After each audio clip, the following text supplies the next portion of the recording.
Okay, so next, let's start the application process. So again, Rick covered all the documents, and again, these documents were designed for LLCs, required for LLCs. So again, if you are a different business structure, please look on our checklist that we have on our website for each business structure, or once you sign into the system, you will be able to see those documents. So again, recertification for sole proprietorship. Once you get into the system, it will list the 5 documents or 4 documents that you will need to submit. But again, now it's time to actually start the application section. So again, on this slide, I do want to point out a few different things. So at the top section in the first box, I would like to point out the date of deletion. So again, as I stated, once you check that you have that 90 days to complete your application, it will give you the date for the 90 days. And that date is there for the date of deletion. Again, if you want to extend it, so you know you will not be able to complete the application within the 90 days, you can extend your application twice. And you can just click on the extend button and it will extend that date. And then also the contact person. So again, in our system, whoever the assigned user is that originally went in to start the application, that will be the only person who will have access to the application throughout the application process. Now, let's say, for instance, that assigned user is the manager of the company and they're wanting to do sections 1, 2, and 3 and upload the documents. Well, after they upload the documents, that person, that assigned user, would need to go and assign the application to the owner, so the owner would be able to have access to the system to come in and sign the application and submit it. So again, if you are not the owner, you're the one coming in just to do section 1 through 4 or 1 through 3 and upload the documents, just understand that only you have access to assign other users or even add other users, and you can do that within this section of the homepage dashboard or the main summary page.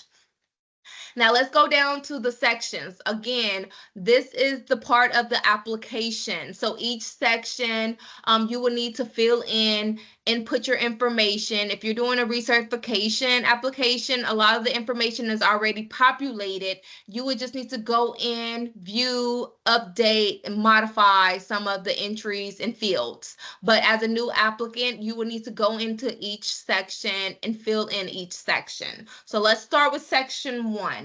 Section 1 is business information. So again, it's going to be more details about the business itself.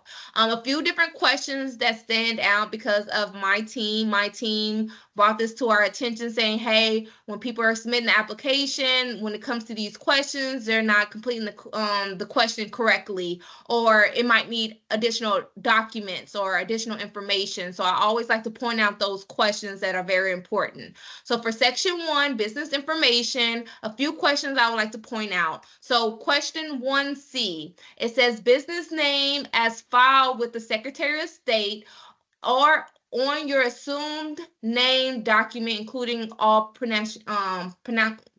punctuations. So for this, it's your business name.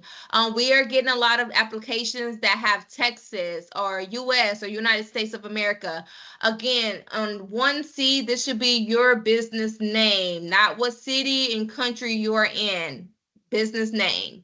1D. So 1D is an optional question, so it does not have to be answered. But if you are a LLP and you have a general partnership, we do need you to list who that partnership is, who it is, the name and the company, and we also need you to submit the required documents for the general partnership as well. So again, you will need to go see exactly what business structure your general partner is, and then you will need to give them the required documents checklist and say, hey, I need your documents too for this hub certification application, and then again you will upload the general partner's documents as well. So continuing to section 1, again, just like I said before, it's just primarily business information, contact information, addresses, different things like that that you can easily input in about the business. Once you answered all the questions should be green. If you get a question that is still in red, that question needs to be answered before you continue the process, before it says that section 1 is complete. All questions need to be green. The yellow ones, which are optional, again, they do not have to be complete. You can hit no if it does not attain to you. But again, once all the questions are green, you can save draft and sign out, or you can save and return to summary so you can get to section 2 and section 3 and upload documents. So again, let's go into section 2. Section 2 is bid information. This is the information that will be included on your free hub vendor profile. So it's very important to make sure that when you're inputting this information, you're putting a good business description, you're including your NIGP codes, you're listing you can list more than one. You don't have to list just one. So I would usually say do your research on your NIGP codes before you come into the application, because you're searching and that's going to take time. Where if you do your research before you get into the application, you can write those NIGP codes down, then come into the application and easily just search them to include them to the application. So NIGP codes are very important. That is how our agencies, our purchasers, those primes, that is how they find you to determine what services and products your company provides. And again, those NIGP codes are listed on your free vendor profile when you're hub certified. All right, next is section 3 is ownership information. So again, this is where it's going to get very detailed about the owners, the entrance, the percentages, and a lot of that different details. So there are a few questions I like to point out. Question 3A, provide the name, title, and percentage of ownership interests of all individual and business entities with a ownership interest in your business. So again, you should list everyone if they are hub eligible or not. So when we look at the percentages should equal up to 100%. Again, if it is a company that has owner interest, you want to put the company's name and not the owner of that company, but the actual company's name and the percentage of ownership that they have within that company. The next question is 3C. 3C says, do any owners have ownership interests in any other business? Okay, now this is another question that you definitely want to pay attention to.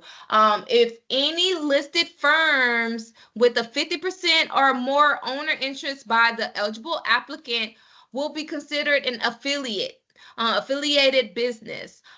When we see these affiliated businesses, and it's again when the owners have 50% ownership or more, we are going to require additional documents for this question, and we're going to need it for those businesses. I actually have a list of those documents later on in this presentation, so we will discuss that. But just keep in mind that when you guys are answering this question, when you're listing these firms, you will need to include documents for those firms as well.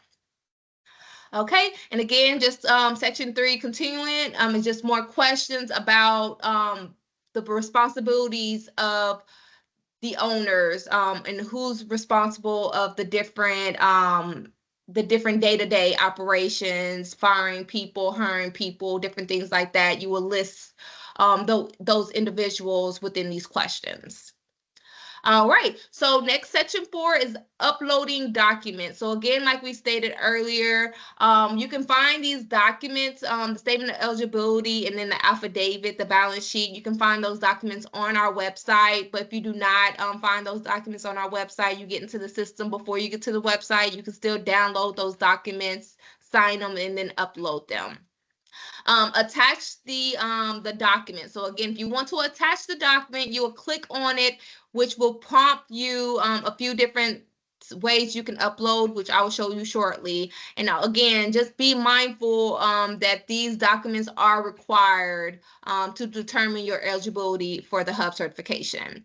So how does it look when you upload the document? Once you click on that upload document, it gives you two options. You have the option to choose the file, or you can drop the file into this box, which will automatically upload it.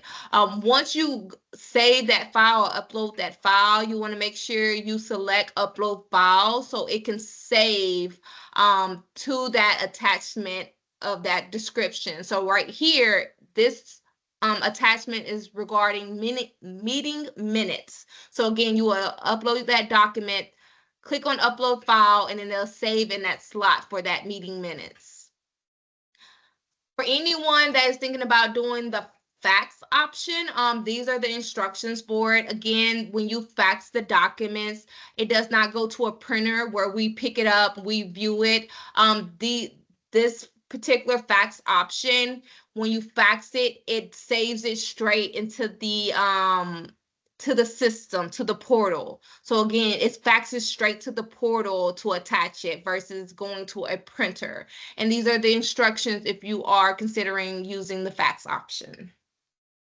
All right, so once you submit all or upload all documents, or even check, again, you get those supplementary documents that are not applicable to you. Again, you can check the box. But again, once you have uploaded all the documents and check those boxes, you will then lock in the documents. And when you lock in the documents, you're locking in all the documents to the portal, to the system, to continue the process of the application. So again, lock in the documents, and then once you lock in the documents, it's going to ask you, are you sure you want to update the attached documents? Yes, you do. Okay, and then you will continue. When you continue, it will state to you that the documents were saved, and then the document section is completed. It will say the 14 attached of the 14 mandatory documents are done, are completed. Then you will have the option to sign the application. But again, depending on if you are the owner or not, if you are not the owner, you will need to sign the application to the owner to come and sign. If you are the owner, then you can click sign application, where it will take you to where you can sign the application. I do want to point out a few different things on this, because again, not one Hub applicant makes up the full 51%. Sometimes we have scenarios where it's two owners that make up the 51% ownership. So again, we like to say have the Hub eligible applicant holding the higher ranking officer title sign the application. So both of them do not have to sign, just one. Whoever holds the higher ranking officer title will be the one to sign. And again, we do look at the signatures. We want to make sure that Penelope, who is the manager, is not the one signing for John, who is the owner. We're going to look at it and make sure that John really signed the application. We're going to look at your driver's license or your statement of eligibility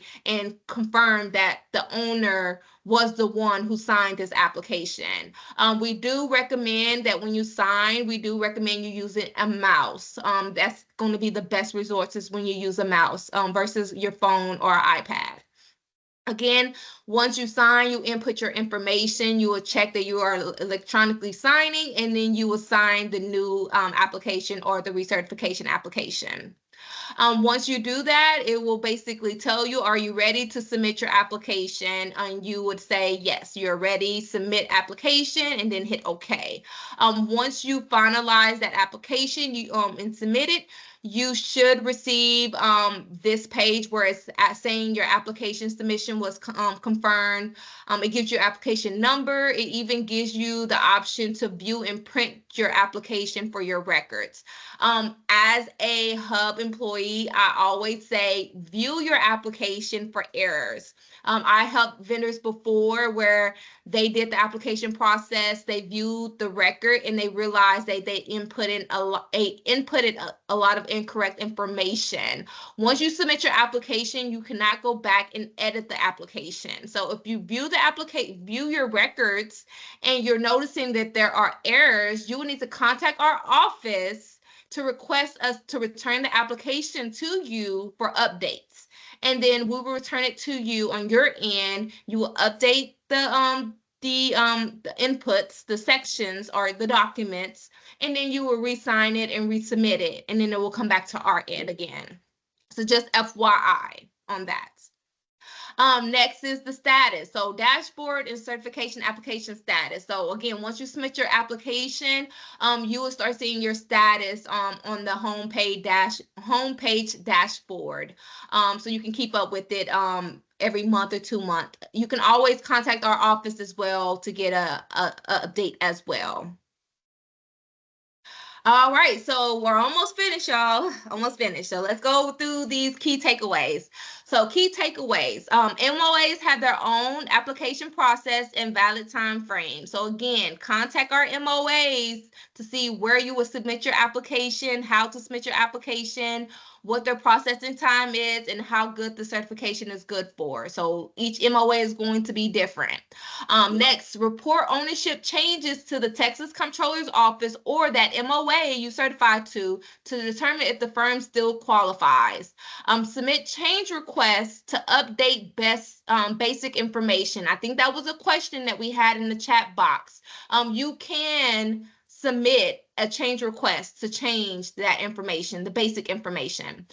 You can contact Statewide Hub program if you cannot access your recertification application. So again, do not complete a new one. Just contact us so we can see why you're not getting that access, and we might be able to allow you access to complete a recertification application.